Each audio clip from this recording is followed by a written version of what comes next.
Prashant sir നമസ്കാരം. ഇന്നലെ നടൻ വിനായകൻ്റെ ഒരു ഫേസ്ബുക്ക് പോസ്റ്റ് കണ്ടിരുന്നു. അതായത് പി സി ജോർജുമായി ബന്ധപ്പെട്ട് അദ്ദേഹത്തെ അറസ്റ്റ് ചെയ്ത വിഷയവുമായി ബന്ധപ്പെട്ട് ഷോൺ ജോർജ് നടത്തിയ പരാമർശങ്ങൾക്കെതിരെയായിരുന്നു ഈ വിനായകൻ്റെ പോസ്റ്റ് എന്ന് പറയുന്നത്. അതിൽ തന്നെ ആ പോസ്റ്റിനടിയിൽ ഈ സോഷ്യൽ മീഡിയയിലെ പല ആളുകളും രണ്ട് ഭാഗങ്ങളായിട്ട് തിരിയുന്നതൊക്കെ നമ്മൾ കണ്ടു. വിനായകൻ ചില സമയങ്ങളിൽ വന്ന് ചില അഭിപ്രായങ്ങളൊക്കെ പറഞ്ഞു പോകുന്ന ഒരാളാണ്. പല സമയത്തും അദ്ദേഹം ഈ സൈബർ ആക്രമണത്തിനൊക്കെ ഇരയായിട്ടുണ്ട്. അപ്പോൾ അങ്ങനത്തെ ഒരു സൈബർ ആക്രമണമാണോ എന്ന് ചോദിച്ചാൽ ഈ മുണ്ടുമുക്കി കാണിക്കുന്ന അല്ലെങ്കിൽ അങ്ങനത്തെ കുറേ കാര്യങ്ങളൊക്കെ അദ്ദേഹത്തിൻ്റെ അടുത്തുണ്ട്. അതുകൊണ്ട് തന്നെ അദ്ദേഹം ആ രീതിയിൽ അതിനെ അല്ലെങ്കിൽ സോഷ്യൽ മീഡിയയിൽ ആളുകൾ നേരിടുമെന്നുള്ള കാര്യം സംശയമൊന്നുമില്ല. പക്ഷെ പലപ്പോഴും അദ്ദേഹം ജാതി പറഞ്ഞുകൊണ്ടാണ് അദ്ദേഹത്തെ സപ്പോർട്ട് ചെയ്യുന്ന ആളുകളൊക്കെ അദ്ദേഹം ഇന്ന ജാതിക്കാരനായത് കൊണ്ടാണ് അദ്ദേഹത്തെ ഇങ്ങനെ ആക്രമിക്കുന്നത് എന്നൊക്കെ പറയാറുണ്ട്. പക്ഷെ ഇന്നലത്തെ ഈ വിഷയത്തിൽ പി സി ജോർജുമായി ബന്ധപ്പെട്ട വിഷയത്തിൽ വിനായകൻ പറഞ്ഞത് എത്രത്തോളം ശരിയാണ്? അദ്ദേഹത്തിൻ്റെ നിലപാട് എങ്ങനെയാണ് അങ്ങ് നോക്കിക്കാണുന്നത്? എന്ത് കൊള്ളരുതായ്മ കാണിച്ചിട്ടും ജാതി പറഞ്ഞ് രക്ഷപ്പെടുന്ന ഒരുത്തനായി വിനായകൻ എന്ന് പറയും. യാതൊരു എന്നെ സംബന്ധിച്ചിടത്തോളം ഇനി ആരെന്ത് രീതിയിൽ ചർച്ച ചെയ്താലും എൻ്റെ ഒരു അഭിപ്രായത്തിൽ യാതൊരു രീതിയിലും ബഹുമാനം അർഹിക്കുന്ന ഒരാളെ അല്ലേ വിനായകൻ.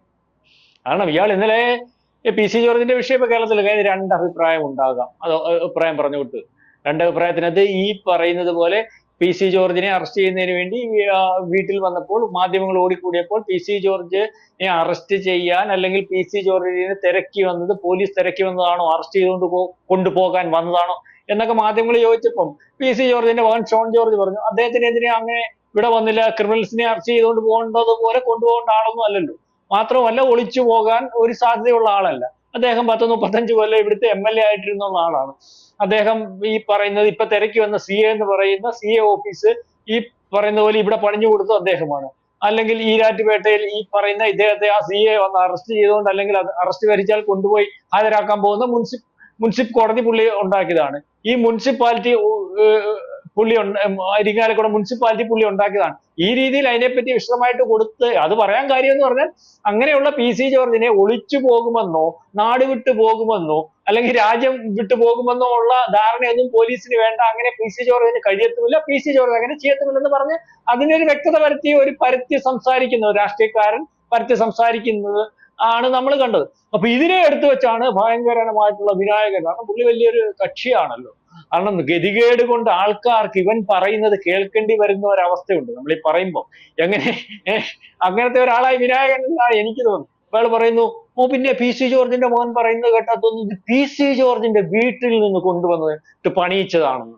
ഇത് ഇവിടുത്തെ മുസ്ലിം സഹോദരങ്ങളുടെയും കൂടെ ടാക്സും അല്ലെങ്കിൽ പറയുന്ന ഒക്കെ മേടിച്ച് കരവും ഒക്കെ മേടിച്ചുണ്ടാക്കിയതല്ലേ. ഇത് പി സി ജോർജിൻ്റെതാണെന്ന് നിങ്ങൾ പറയാനൊക്കെ. അങ്ങനെ ചോദിക്കാമെങ്കിൽ വിനായകൻ കണ്ടിട്ടില്ലേ ഇവിടുത്തെ റോഡിൽ നീള ഫ്ലെക്സുകളും അല്ലെങ്കിൽ ഓരോരുത്തരുടെ അവകാശവാദവും അല്ലെങ്കിൽ ഈ രീതിയിലൊക്കെ ജനപ്രതിനിധികൾ കാര്യം പറയുന്നത്. മാത്രമല്ല ഒരു നാടിന് വികസനം ഉണ്ടാക്കണമെന്നും അത് ഏത് രീതിയിൽ ഉണ്ടാവണമെന്നും ആ നാട് ഏതൊക്കെ രീതിയിൽ പോകണമെന്നും ആ നാടിന്റെ ഈ ജനപ്രതിനിധിയുടെ കാഴ്ചപ്പാട് കൂടെ അതിനകത്തുണ്ട്. പണ്ടുണ്ടെന്ന് പറഞ്ഞിട്ട് കാര്യമൊന്നുമില്ലല്ലോ. കാഴ്ചപ്പാടൊരു വിഷയമാണ്. ഇപ്പൊ ഇത് ഒരു വലിയ സോഷ്യൽ മീഡിയയിൽ ഒരു പ്രത്യേക ചില ആൾക്കാര് വിനായകൻ കാര്യം പറഞ്ഞു, വിനായകൻ കുറിക്ക് കൊള്ളത്തക്കോണം പറഞ്ഞു. ടാക്സ് പിരിക്കുന്നത് ഇപ്പൊ ഇതിനകത്ത് വിനായകൻ പറഞ്ഞതിനകത്ത് ഒരു കാര്യമുണ്ട്, ശ്രദ്ധിച്ചായിരുന്നു? മുസ്ലിം സഹോദരങ്ങൾ, അതായത് മുസ്ലിം സഹോദരങ്ങളെ വെടിവെച്ചു കൊല്ലാൻ നിന്നാളാ പി സി ജോർജ് എന്നുള്ള രീതിയിലാണ് ഇവന്റെ സംസാരം. കാരണം ഇവനകത്ത് നിന്ന് ഈ മുണ്ടുപൊക്കി കാണിച്ചും അല്ലെങ്കിൽ തോന്നിവാസമൊക്കെ കാണിച്ചും ഈ പറയുന്ന വിനായകൻ എന്ന വിനാശകാരി അങ്ങനെ പറയേണ്ടി വരും. കാരണം ഇയാളുടെ പണി എന്ന് പറഞ്ഞാൽ ഇയാള് വൈകിട്ട് വെള്ളം അടിച്ചിട്ട് വന്ന് അല്ലെങ്കിൽ എന്തെങ്കിലുമൊക്കെ വലിച്ചു കയറ്റിയിട്ട് വന്ന് അയാൾ താമസിക്കുന്ന ഫ്ലാറ്റിലും റോഡിലും ഒക്കെ നിന്ന് മുണ്ടഴിച്ച് കാണിക്കുകയും അല്ലെങ്കിൽ ചീത്ത പറയുകയും ഇത്തരത്തിൽ സമൂഹത്തിൽ എന്തൊക്കെ കൊള്ളരുതായ്മ കാണിക്കാമോ ആ കൊള്ളരുതായ്മ എല്ലാം കാണിച്ചിട്ട് ഞാൻ ഈ പറയുന്നത് പോലെ ഇന്ന ജാതിയിൽ പെട്ടതായതുകൊണ്ട് എനിക്ക് മുണ്ടഴിച്ച് ഇന്ന ജാതിയിൽ പെട്ടതല്ല എന്റെ പൊന്ന് പാർത്ഥന റോഡിൽ കൂടെ നടന്നു പോകുമ്പോൾ ബ്രാഹ്മണൻ മുണ്ടഴിച്ച് കാണിച്ചാലും ഈ പറയുന്ന വിനായകൻ മുണ്ടഴിച്ച് കാണിച്ചാലും എല്ലാം ഒരുപോലെ നമുക്ക് കാണാനൊക്കത്തുള്ളൂ. അതിനകത്ത് മുണ്ടഴിച്ച് കാണിക്കുമ്പോൾ ഇവൻ കാണിക്കുന്നത് അശ്ലീല, പിന്നെ ഈ ബ്രാഹ്മണന്റെ കുറച്ച് വെളുത്തിരിക്കും ഇയാളുടെ കുറച്ച് കറുത്തിരിക്കും എന്നൊക്കെയാണ് എന്റെ ഒരു സങ്കല്പം. അല്ലാതെ ഇത് രണ്ടും അശ്ലീലമായിട്ടാണ് നമുക്ക് കാണുന്നത്. സംസ്കാരമുള്ളതും ചെയ്യുന്നതായിട്ടല്ല. ഇതിനെല്ലാം ചില ആനുകൂല്യങ്ങൾ അല്ലെങ്കിൽ ഈ പറയുന്നത് പോലെയൊക്കെ വെച്ചു പോകുന്ന ഒരവസ്ഥ. ഇപ്പൊ ഇതിനകത്ത് വിനായകന് വലിയ പിന്തുണയാണ്, ചില പ്രത്യേക ആൾക്കാരുടെ പിന്തുണ. ഈ പറയുന്ന നമ്മൾ എത്ര പറഞ്ഞാലും അർഹത ഈ ബഹുമാനവും അല്ലെങ്കിൽ കലയും ഒക്കെ ചില അർഹതയുള്ളവർക്ക് കിട്ടിയിട്ടേ കാര്യമുള്ളൂ. ഇപ്പം അല്ലാത്തവർക്ക് ഇപ്പം പാർത്തൻ അങ്ങ് തോന്നുക രാവിലെ എണീറ്റിട്ട് എന്നെ കാണാൻ കൊള്ളത്തില്ല, ഞാനൊരു വിവരദോഷിയാണ്, എന്റെ ജാതി മോശമാണ്, ഞാൻ അല്ലെങ്കിൽ ലോകത്ത് കൊള്ളില്ലാത്തവനാണ്, ഇങ്ങനെ തോന്നി റോഡിലോട്ട് ഇറങ്ങിയ കാണുന്നവനെ കാണുമ്പോഴെല്ലാം ദേഷ്യം വരും പാർത്ത. അത് സ്വാഭാവിക. പാർത്തനാ തീരുമാനിക്കേണ്ട, പാർത്തൻ പ്രബുദ്ധനാണ്, ഞാനാണ് ശരി, ഞാൻ പറയുന്ന ഞാൻ എന്നെ അംഗീകരിക്കുന്നു എന്ന് തീരുമാനിച്ചാലേ പാർത്തന് കാര്യങ്ങൾ വൃത്തിയായിട്ട് ചെയ്യാനൊക്കത്തുള്ളൂ. ബാക്കിയുള്ളവരെ കാണുമ്പോൾ ബഹുമാനം തോന്നത്തുള്ളൂ, ബാക്കിയുള്ളവരെ അംഗീകരിക്കാൻ കഴിയത്തുള്ളൂ. ഇത് ഏതെങ്കിലും കാരണവശാൽ ഇയാളുടെ മുഖം കൊണ്ടോ ഇയാളുടെ ബോഡി കൊണ്ടോ അല്ലെങ്കിൽ ഇയാളുടെ കഴിവ് കൊണ്ടോ ഒക്കെ ഇയാളെ ചിലപ്പോൾ ഒരു പക്ഷേ ഈ മനസ്സിന് വലിപ്പമുള്ളവർ വിളിച്ച് സിനിമയിലൊക്കെ അഭിനയിപ്പിച്ച് പൈസയും ഒക്കെ കൊടുത്ത് മുന്നോട്ട് പോകുന്നുണ്ടാവും. അതുകൊണ്ട് അദ്ദേഹത്തിന്റെ അഭിനയം കൊള്ളാമെന്ന് കണ്ടോ അല്ലെങ്കിൽ അദ്ദേഹത്തിന്റെ അഭിനയം ഇഷ്ടപ്പെടുന്ന കുറെ ആളുകൾ ഉണ്ടോണ്ട് ഇയാളെ അംഗീകരിക്കേണ്ടതാണ്. പക്ഷെ ഇയാൾ ലോകത്ത് ആരെയും അംഗീകരിക്കാൻ തയ്യാറല്ല. ഇപ്പോട്ടെ, പി സി ജോർജിന്റെ കാര്യം അങ്ങ് പോട്ടെ. നിങ്ങൾക്കെല്ലാം അറിയാമല്ലോ, ലോകത്താരും മോശമായിട്ട് പറഞ്ഞിട്ടുള്ള, രാഷ്ട്രീയപരമായിട്ട് അങ്ങോട്ടും ഇങ്ങോട്ടും സംസാരം ഉണ്ടായിട്ടും ലോകത്താരും മോശമായിട്ട് പറഞ്ഞിട്ടുള്ള ഒരു വ്യക്തിയല്ല ഉമ്മൻചാണ്ടി. ഈ മനുഷ്യൻ മരിച്ചു കിടന്നപ്പോൾ എല്ലാവർക്കും വിഷമമുണ്ട്. അയാൾ മരിച്ചു കിടന്നപ്പോ ഈ പറയുന്ന പോങ്ങൻ എന്തോ പറഞ്ഞു, അല്ല എന്തോ പറഞ്ഞു അദ്ദേഹത്തിന്റെ ശവസം, പിന്നെ അദ്ദേഹത്തിന്റെ ശവം എന്തോ ഇല്ല, പട്ടിയുടെ ശവം എവിടെയെങ്കിലും ചത്ത് കിടന്ന കാലയിലും കയ്യിലും പിടിച്ച് മുനിസിപ്പാലിറ്റിക്കാർ കൊണ്ട് കുഴിച്ചെടുത്ത പോലെ കുഴിച്ചു തരക്കൂ.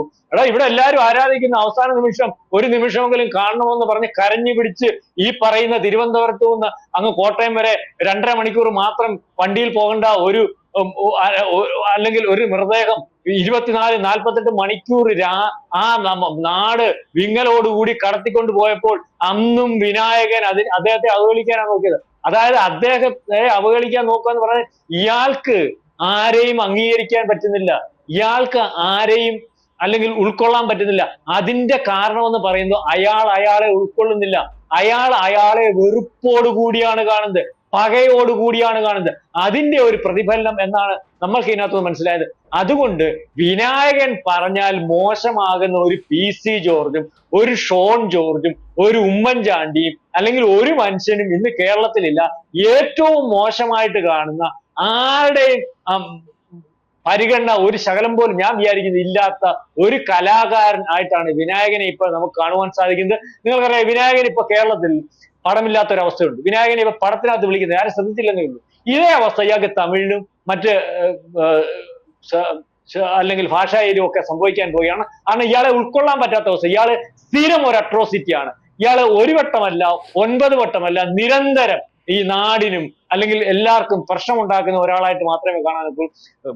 ഇതിന്റെ വിഷയം ആ നാട്ടുകാർ ചർച്ച ചെയ്തോളും. ഈ കഴിഞ്ഞ ദിവസം ജയസൂര്യ ഇദ്ദേഹത്തെയും കൂട്ടി മൂകാംബിയയ്ക്ക് പോയിരുന്നു. അവിടെ ജയസൂര്യയും അദ്ദേഹത്തിൻ്റെ ഭാര്യയും അദ്ദേഹത്തോടൊപ്പം ഇവർ വിളക്ക് തെളിയിക്കുന്ന കാര്യങ്ങളും സോഷ്യൽ മീഡിയ ഒരുപാട് ചർച്ച ചെയ്തു. കാരണം വിനായകൻ്റെ മുഖത്ത് ഒരുപാട് ചൈതന്യം വന്നിരിക്കുന്നു, കുറേ മാറ്റം വന്നിരിക്കുന്നു, ദൈവമില്ല എന്നൊക്കെ പറഞ്ഞ് നടന്ന ആൾ അമ്മയുടെ അടുത്തേക്ക് എത്തിയിരിക്കുന്നു, ഇനിയെങ്കിലും മാറും എന്നൊക്കെ പറഞ്ഞൊരു സംഭവം ഉണ്ടായിരുന്നു. പക്ഷേ അതിന് ശേഷവും ഇങ്ങനെ പറയുന്നു. പക്ഷെ എന്നാൽ പോലും ഒരു പണ്ടത്തെ പോലെ ആ രീതിയിലേക്ക് അദ്ദേഹം നിലവാരത്തിലേക്ക് താണില്ല എന്ന് നമുക്ക് പറയാം. എങ്കിലും ഇനിയും മാറേണ്ടതുണ്ട് വിനായകൻ എന്നാണ് പല ആളുകളും പറഞ്ഞുകൊണ്ടിരിക്കുന്നത്. അങ്ങനെ തന്നെയാണോ? അതിപ്പോ പാർത്തന്റെ അഭിപ്രായം. എന്റെ അഭിപ്രായം ഞാൻ തുടക്കത്തിലേ പറഞ്ഞില്ല, എനിക്ക് ഇയാളെ പറ്റി യാതൊരു അഭിപ്രായമില്ല. ഞാൻ ഇയാളെ നോക്കിക്കാണുന്നതും അല്ലെങ്കിൽ ഇത്രയും നാള് വളരെ കുറച്ച് സമയം കണ്ടിട്ടുള്ളതിൽ ഇയാളുടെ രീതികളും ഇയാളുടെ പ്രശ്നങ്ങളും ഒക്കെ എന്ന് പറഞ്ഞാൽ അത് ഒരു മാനസിക പ്രശ്നമായിട്ടാണ് നമുക്ക് തോന്നുന്നത്. കാരണം ഞാനാ പറഞ്ഞല്ലോ, അയാളെ ഉൾക്കൊള്ളാത്തിടത്തോളം കാലം അയാളെ നമ്മളെല്ലാം ഉൾക്കൊള്ളാൻ തയ്യാറായല്ലോ, അയാളെ ലോകം ഉൾക്കൊള്ളാൻ തയ്യാറായല്ലോ. അതുകൊണ്ടാണല്ലോ അയാളുടെ സിനിമ കണ്ടിട്ട് അയാളെ വില്ലൻ വേഷം കണ്ടിട്ട് കുറച്ച് ആൾക്കാരെങ്കിലും പറയാം നല്ല കലാകാരൻ. ഇത് അയാളെന്താ മനസ്സിലാക്കാത്തത്? അയാളെ നാട്ടിലുള്ളവനെ എല്ലാം പുച്ഛിക്കാനും ഇല്ലായ്മ ചെയ്യാനും മനസ്സിലാക്കാനും ഒക്കെ. ഇപ്പം ചൈതന്യം വന്നെന്ന് ആ വിളക്കിന്റെ വീണ്ടും കണ്ട് നിന്നപ്പോ ലൈറ്റ് അടിച്ചിട്ടാണ്ട് വന്നതല്ല. പ്രത്യേകിച്ച് ചൈതന്യം എന്ന മുഖത്ത് മൂകാംബിക പോയത് കൊണ്ട് വന്നെന്ന് എനിക്ക് തോന്നുന്നില്ല. ആ വിളക്ക് കത്തിച്ചതിന്റെ അടുത്ത് നിന്ന് ഫോട്ടോ എടുത്തുകൊണ്ട് ആ വിളക്കിന്റെ ഗ്ലെയർ വന്നിട്ട് നിങ്ങൾക്ക് ഒരു തിളക്കം തോന്നിയതാണ്. അതിന് ഐശ്വര്യം ചൈതന്യം ഒന്നും പറയാൻ പറ്റത്തില്ല. അപ്പൊ ആ കാര്യത്തിലും പാർത്തൻ തെറ്റിദ്ധരിക്കപ്പെട്ടിട്ടുണ്ട്, അല്ലെങ്കിൽ അത് പറഞ്ഞ ആളുകൾ തെറ്റിദ്ധരിക്കപ്പെട്ടിട്ടുണ്ടെന്നാണ് എനിക്കറിയാം. അപ്പം ഈ പി സി ജോർജിന്റെ വിഷയം ഇവിടുത്തെ രാഷ്ട്രീയ കേരളവും നാട്ടുകാരും അല്ലെങ്കിൽ ആൾക്കാരും ഒക്കെ ചർച്ച ചെയ്തോളും. പിന്നെ അവിടെ അദ്ദേഹം പൊതുപ്രവർത്തകനാണെന്നോ അദ്ദേഹത്തെ അംഗീകരിക്കുന്നുണ്ടോ ഷോൺ ജോർജിനെ അംഗീകരിക്കുന്നുണ്ടോ ഒക്കെ ഉള്ള കാര്യം ചർച്ച ചെയ്തു.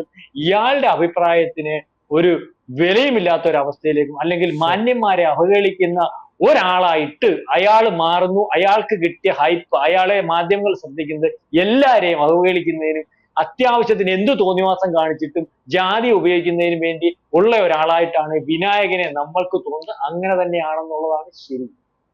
തീർച്ചയായിട്ടും. എന്തായാലും ഈ വിമർശനങ്ങളെല്ലാം കേട്ടുകൊണ്ട് അദ്ദേഹം ഇത് തിരുത്തുമെന്ന് നമുക്ക് പ്രതീക്ഷിക്കാം. എന്തായാലും ഈ ചർച്ചയുമായി സഹകരിച്ചതിൽ ഒരുപാട് നന്ദി സാർ. ശരി ശരി.